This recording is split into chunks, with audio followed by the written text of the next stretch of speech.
They voted for Donald Trump for one simple reason: $7 butter. Begin tonight with Philippe Reines, former senior advisor to Hillary Clinton. It's good to see you, my friend. Thank you. You, in many ways, are a messaging guy.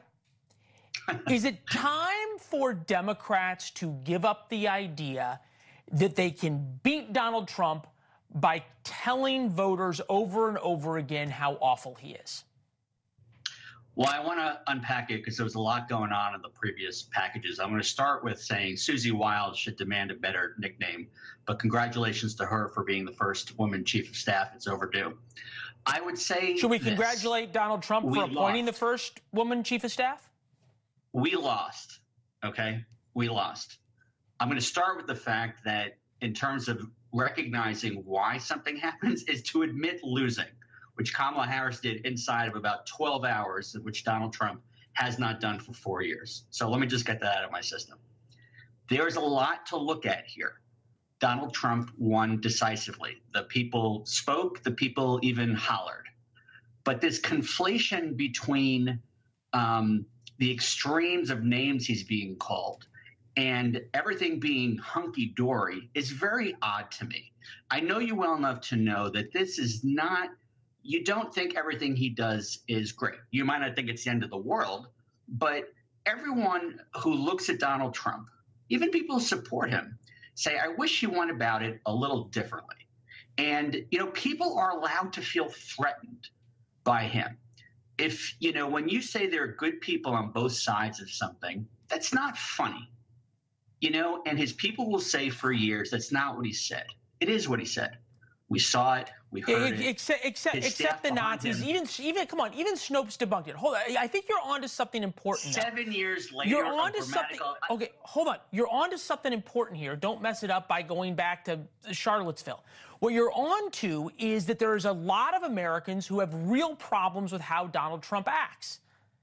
And then there's a lot of people who, despite those problems, and despite really not liking how he acts, and despite probably voting against him in the primary and supporting Nikki Haley, a lot of them, they voted for him.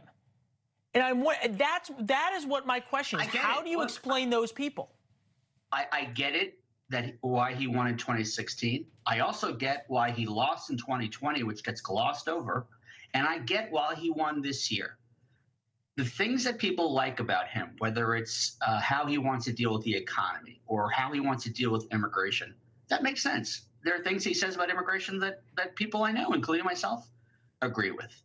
You don't have to talk about shooting Dick Cheney's daughter in the face. And I don't want to litigate whether he said it or not. It's a stupid thing to say. You just don't get that by the way, Philippe, I know you don't watch the program every day. We did an entire A1, our lead story and monologue about how dumb that was. I'm not chastising you. If anything, I'm chastising my Twitter feed. But the fact of the matter is that, look, that's a weird place to live in, man. Come on. I'm going to give it up. But here's the thing.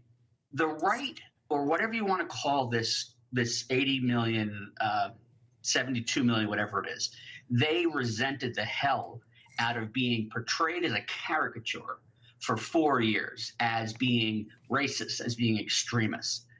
Now, what's going to happen right now? It's the same exact thing. Every Democrat is going to be for transgender sexual changes on every street corner. We're going to be for $100 butter. These things are, we can't go caricature for caricature. And that's what happened for 4 years. Okay, so let's not relitigate Donald Trump's campaign. Let's litigate let's litigate what Democrats are going to do. And the question is, do Democrats double down and embrace Gavin Newsom and Kamala Harris for the next 4 years? Or do they say, hey, our front man needs to be Andy Beshear, popular Democratic governor of Kentucky that Donald Trump won by 20 points? Where is the Andy Beshear Democrats to take the mantle and to pick up the Humpty Dumpty and put it back together of the Democratic Party, or the Humpty Dumpty donkey?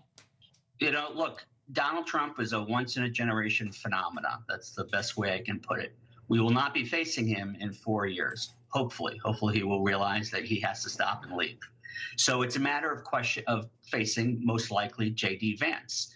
Now, the number one, let's be clear about something.